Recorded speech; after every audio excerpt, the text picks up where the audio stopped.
একই হয়তো বলে উঠলো বাই তো কটক যায়। দুপুরবেলায় খাওয়া দাওয়া করছিলাম, আর তখনই মনে হলো যে আমার হাজব্যান্ডটা তো আমাকে সবসময় এটা ওটা কিনে দেয়, কিন্তু আমি তাকে এখনও সেরকম কিছু কিনে দিইনি। তো চলো তাকে একটা কিছু কিনে দেওয়া যাক। তবে তার ইচ্ছাটা অনেক দিনের ছিল, তখন আর সামর্থ্য হয়নি বলে কিনে দিতে পারিনি।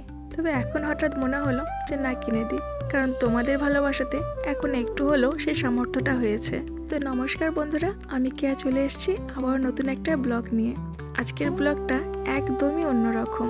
ভিডিওটা আমি শ্যুট করেছিলাম সরস্বতী পুজোর পরের দিন, মানে ষষ্ঠীর দিন। ষষ্ঠীর দিনে আমাদের বাড়িতে বাসি খাওয়ার নিয়ম। দুপুরবেলায় বাসি ভাত সাথে গোটা সেদ্ধ আর বাসি সবজি দিয়ে ভাত খাচ্ছিলাম।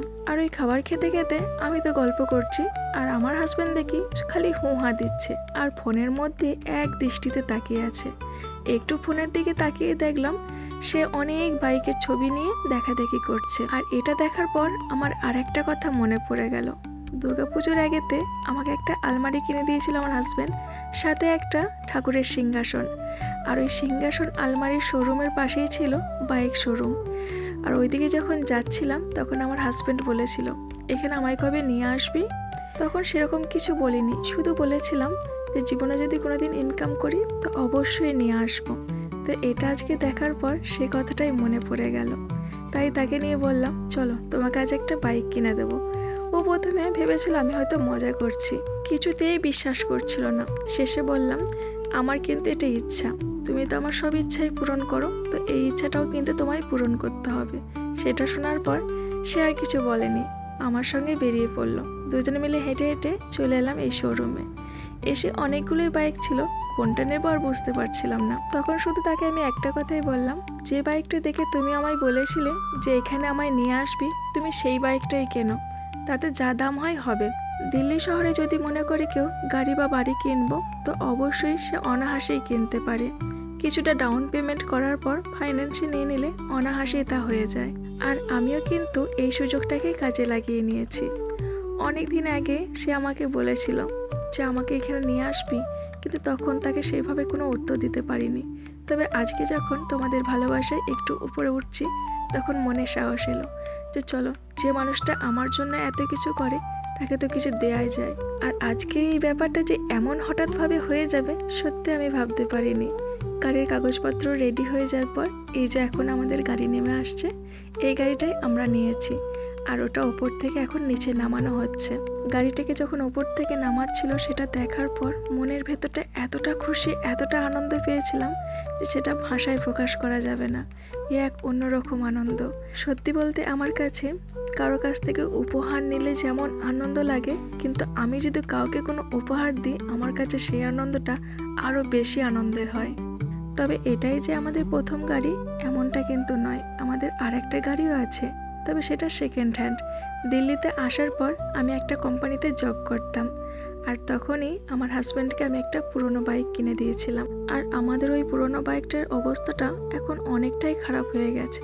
তাকে যদি এখন ঠিকঠাক করে পুরোটা বাগাতে যাই তো অনেকটা টাকা খরচা পড়ে যাবে। সেই কারণে তাকে আর বাগানো হয়নি, একবারে নতুন একটা বাইক নিয়ে নেওয়া হলো। আমরা বসে এদিকে গাড়ির কাগজপত্রগুলো ঠিক করছিলাম, ওনারা গাড়িটা উপর থেকে নামিয়ে সাজিয়ে গুছিয়ে একটা লাল কাপড় দিয়ে ঢেকে রেখেছিলেন।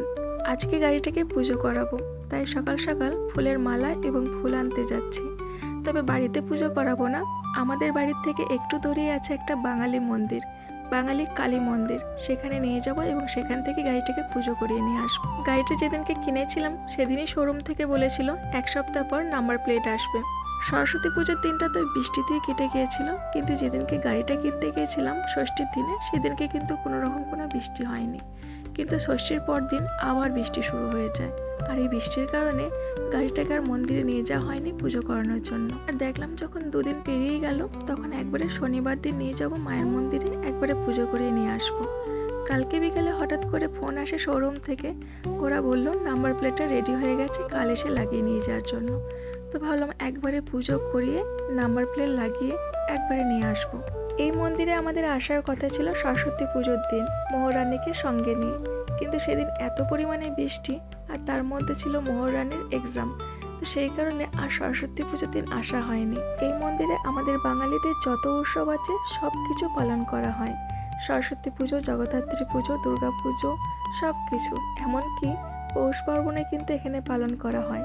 সরস্বতী পুজো অনেক দিন হয়ে গেছে, কিন্তু এখনও ঠাকুরটা দেখলাম রেখে দিয়েছে। যাক, গিয়ে একটু ঠাকুরটা দেখা হলো, বেশ ভালোও লাগলো। দিল্লিতে অনেক বাঙালি মন্দির আছে, তবে সেইগুলো আমাদের বাড়ির থেকে অনেকটাই দূর।